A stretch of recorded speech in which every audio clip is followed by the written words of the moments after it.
A pleasure to me all at last, and here we are at it again. It's another Friday, and of course, it is pretty much the last leg of Five Nights at Freddy's, at least for what I intend to do for right now. But in any case though, why don't we go on ahead and just simply get the fifth and final component of the console version of the FNAF games, a collection known as the FNAF Ultimate Collection, in which that I got on my PS4 some time ago. And because I was able to marathon through all 5 of those games, I probably will have had a lot to say, not just about the 4th game, but also the 5th game. Because Sister Location, I actually made it through way farther than the others. And it's because of a couple things. First off, Sister Location is done far differently than we had expected from before then. Because unlike the other games, which situate you in a confined space and typically have little means of defense, little change-ups happen here and there, but it mainly is based on the timeline and also based on what particular setting takes place. The first game takes place in Freddy Fazbear's at some point after the closure of the place happened after the bite of 87 took place.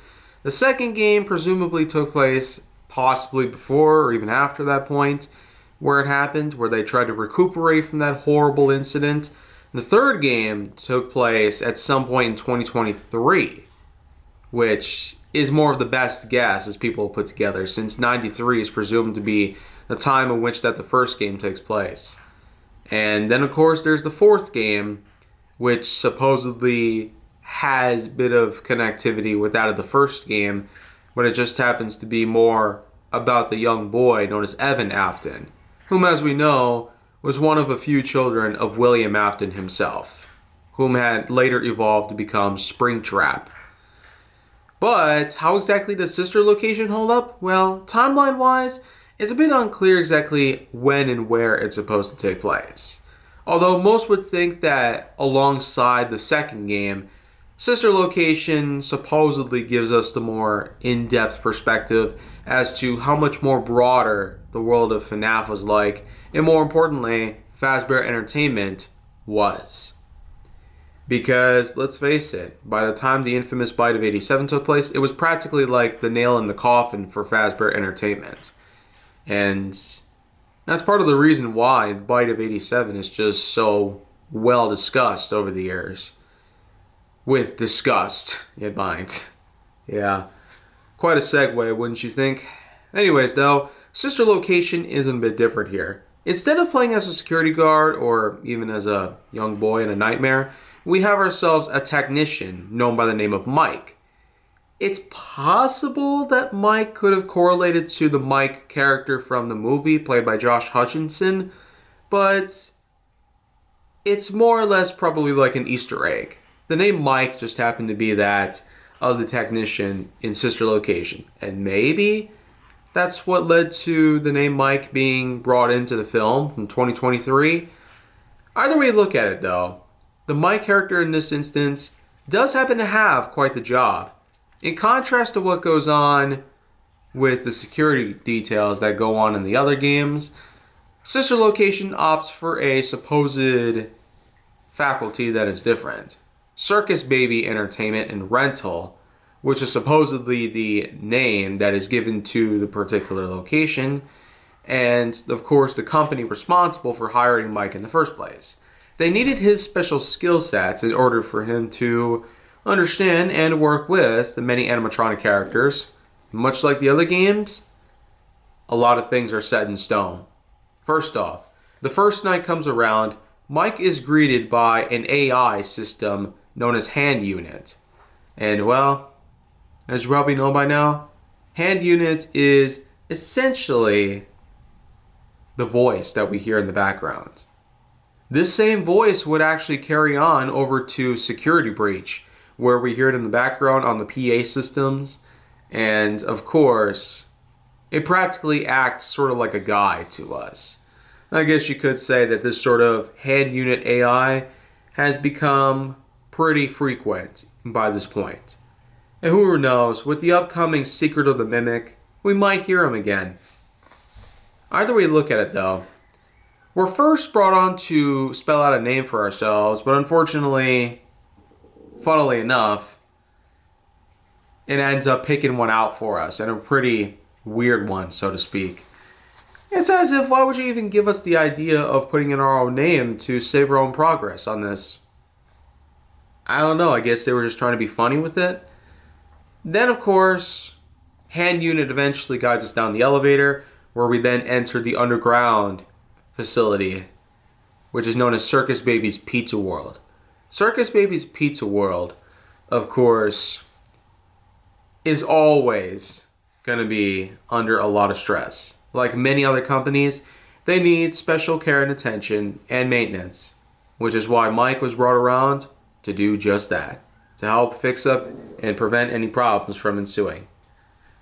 Well, what Hand Unit does at first is guide him through various different faculties. You have Funtime Foxy, you have Ballora, and you have a few other unique rooms as well in Circus Baby's Pizza World. So this so-called sister location of Fazbear Entertainment's Freddy Fazbear's Pizza is quite abundant in terms of whatever activities one can think of. And even more so, knowing the fact that like any job or any workforce, Mike is guaranteed to go through a lot during his experience and his time working at this place in general.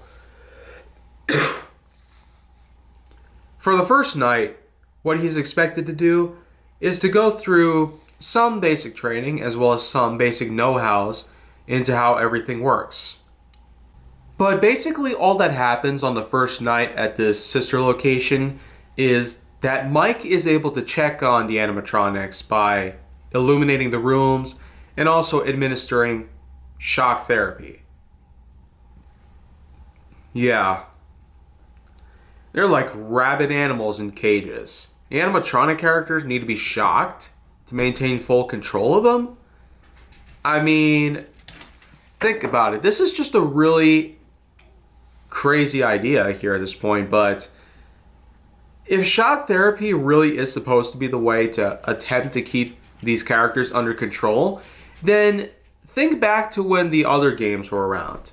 If this was supposedly the sort of treatment that William Afton and company with the likes of Freddy Fazbear Entertainment had been planning on doing the whole time, it's probably no wonder why these animatronics are running rampant and often running on the loose, killing anybody that stands in their way.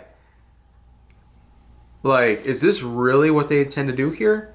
I guess you could say that administering these shocks is supposedly going to start setting the stage for some horrible events to come. Well, in any case, though, it supposedly does go well because all that happens as well. Mike gets to check on the characters, administer their daily shock treatments, and then go home.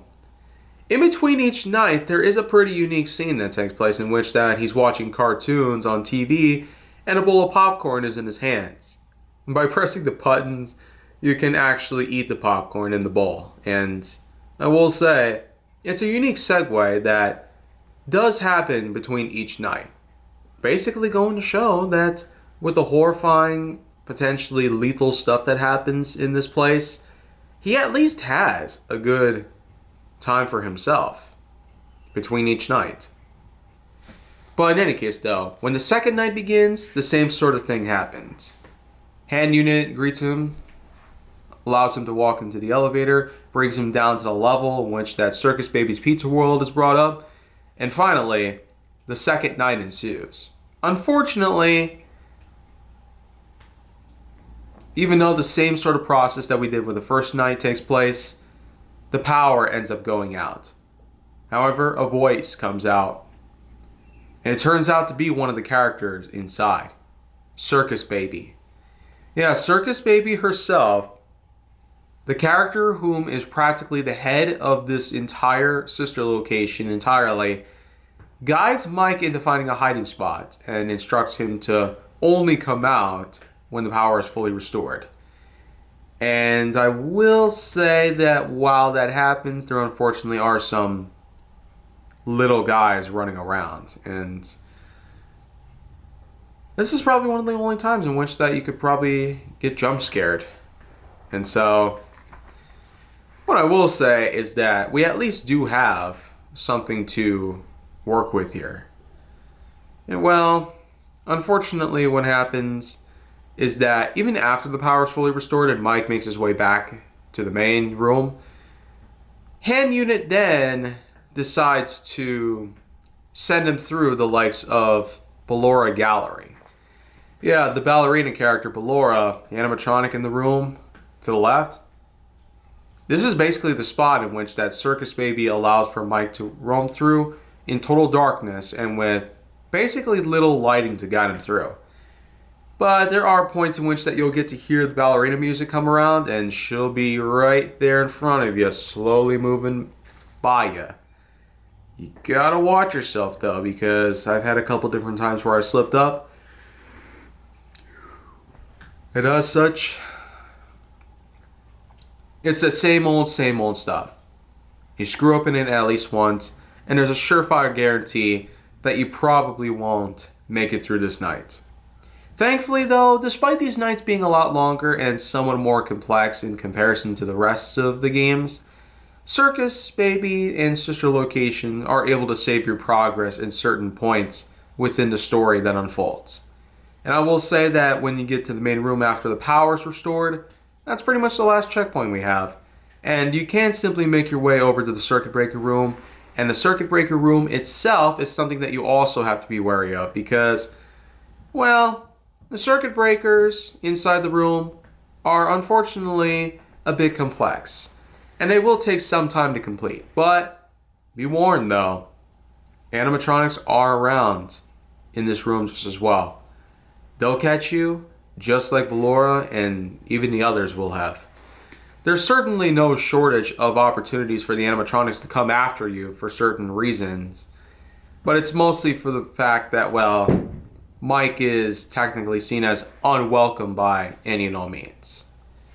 But once you get all that done, make it through the Ballora Gallery, back to the main room, you're then free to go home again. Same old stuff as we've seen before, but the third night, I will say, is a pretty big step up from what we saw before. Because first off, you gotta assist in the Funtime Foxy's place. The room on the right, basically, is where good old Funtime Foxy is. And this is another fan favorite from the game entirely. And out of all the Foxy characters we've seen, Funtime is certainly quite the showman. And I feel like I could probably express that a little better and explain it more clearly later on. But the thing is that compared to Ballora's gallery, Funtime Foxy's room, you basically have to wander through in total darkness, much like before, but you at least have an advantage here. You're given a device that allows you to flash every now and then. But even though Funtime Foxy is not exactly like Ballora and will come out to find you as easily, the one thing that Foxy is sensitive to are the loud flashes of light that come into the room. You definitely don't want to use it that often because otherwise, that's what could indeed happen. But what exactly is the point of going through the Funtime Foxy room? Because like with Ballora Gallery, you had to go through the circuit breakers in order to help get the power back on. But in the third night, we're going through Funtime Foxy's room because we are trying to work on Funtime Freddy. Yeah, it's quite clear by now that the main stars of the Sister Location gameplay are the Funtime animatronics. While we don't get much of Funtime anything, Freddy and Foxy have their own Funtime variants, and I will say, they're done quite nicely. Their designs sure have a bit of a sleeker design and a unique white and pink color scheme. And on both ends, they work quite well. With Funtime Freddy, however, it's a bit of a different story compared to what we saw with Funtime Foxy. Because with Freddy, what we need to do here is we need to work on a specific set of sequences. As Hand Unit AI guides us into how to properly disassemble Funtime Freddy and also work on his hand puppet attachment known as Bonbon, well, we get to see his faceplates open, and eventually the Bonbon hand puppet goes missing. Turns out that what we gotta do is we gotta find Bonbon and press a button on his bow tie, and that'll supposedly shut him down, allow for us to work with him a little more better.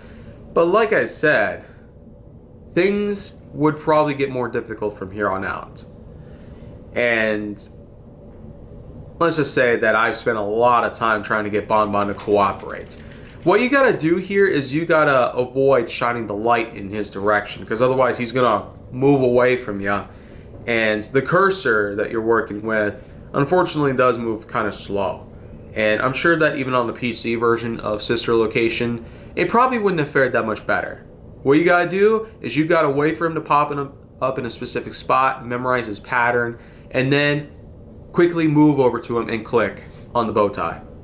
It'll shut him down and allow for maintenance to work on him more effectively.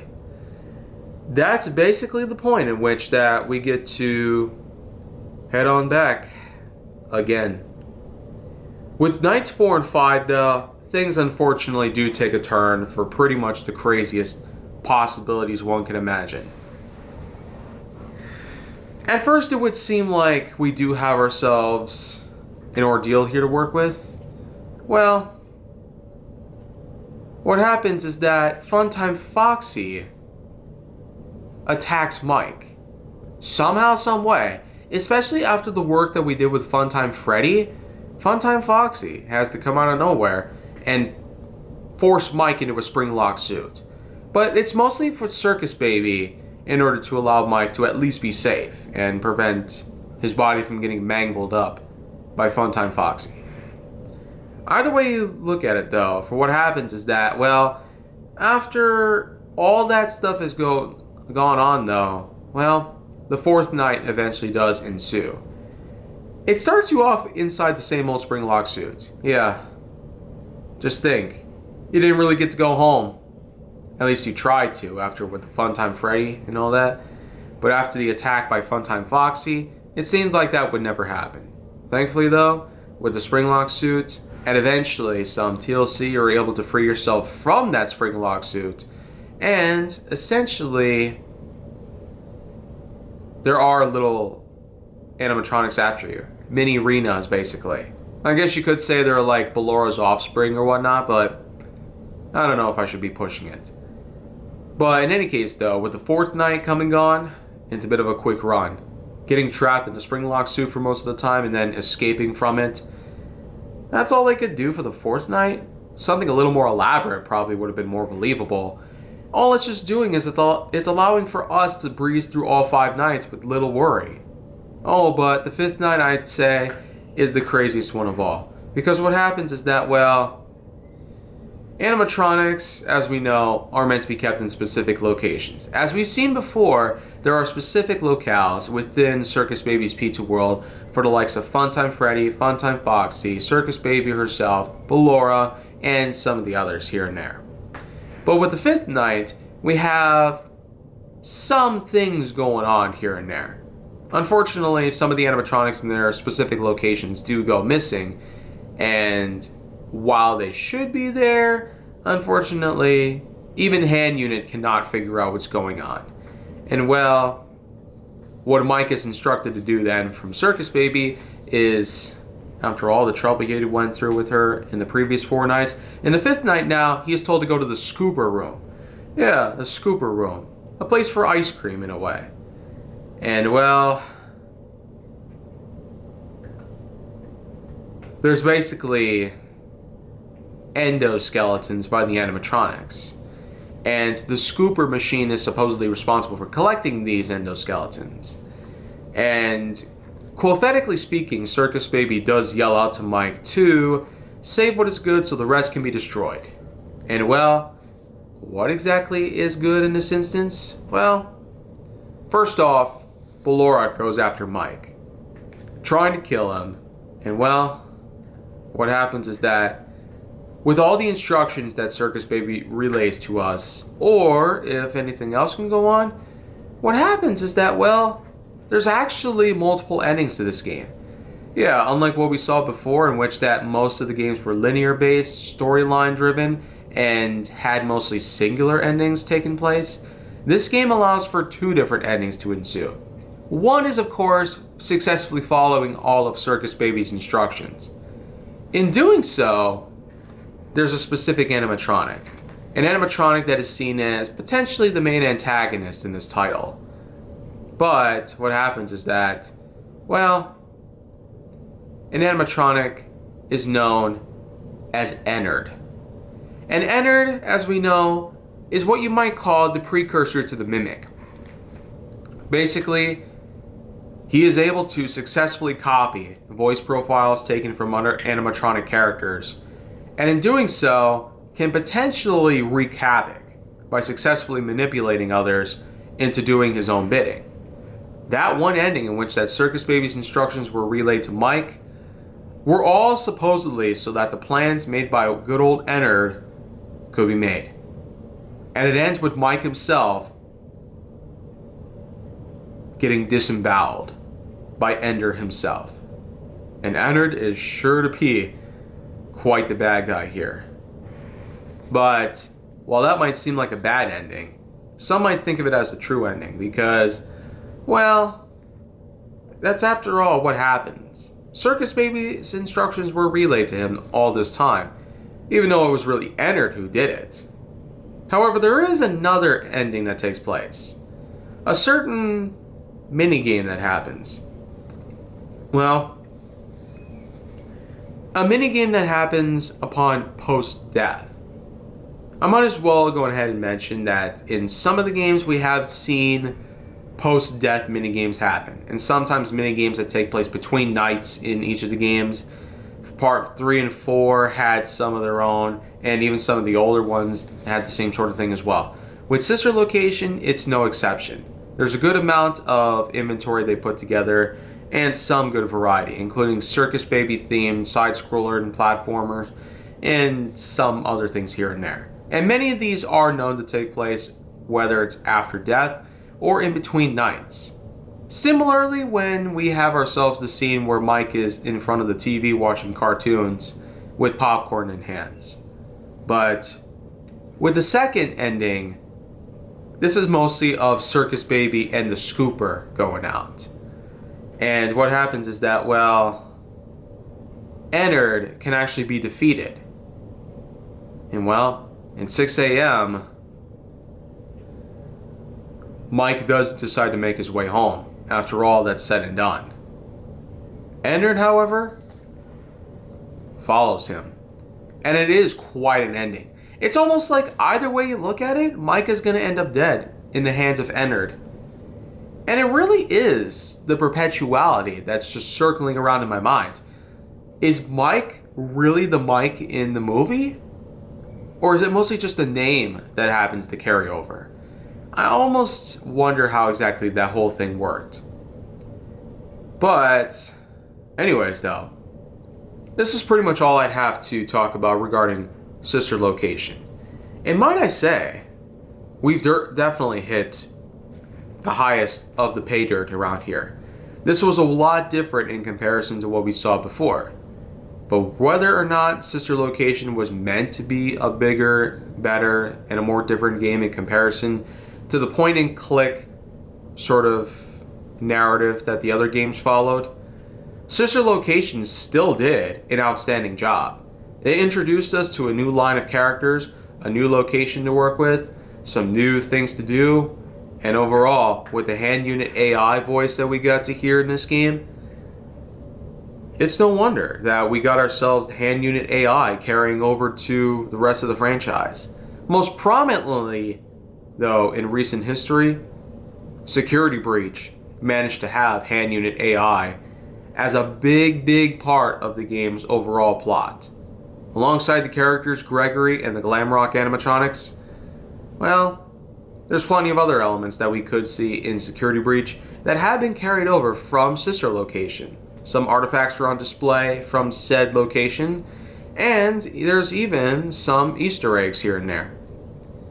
But at the end of the day, I feel like I've said a lot about this game, and this does lead me to at least give it a pretty valuable scoring of 8.3 out of 10.1.